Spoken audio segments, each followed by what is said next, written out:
Yes, Manipur ki context and more particularly Lilong Assembly constituency ki kari tawigre haibasi mayamna hena kupna ay nainarangani haibasi ay thajabani objecti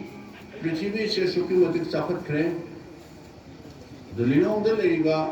objecti mahusagi Lilong kendra du oide yamna lag daisu hairaba adaga राजनीति से दा Köppen नहीं ना वह high बता रहे कोई इलाक़ों के अंदर से कोई पुनः मक्की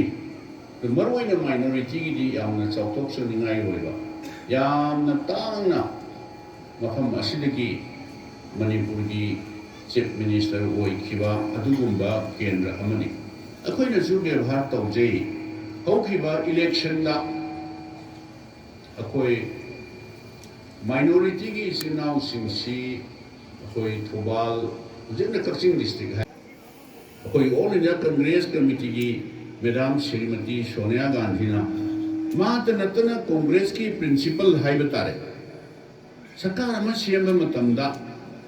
कोई समाज की इक्वलिटी हाई तारे सब मानना माइनॉरिटी मेजॉरिटी की वार नहीं तब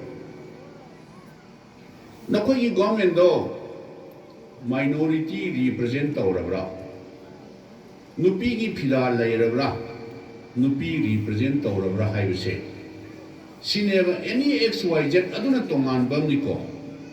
congress ki principle di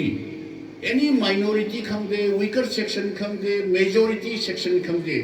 akoi si sak mananung sinana hingminagadabani haibse masi congress ki principle ni leader Husik video noyana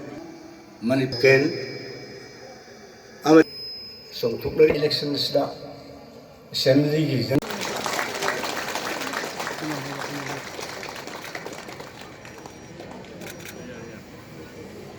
norungna kausinjari em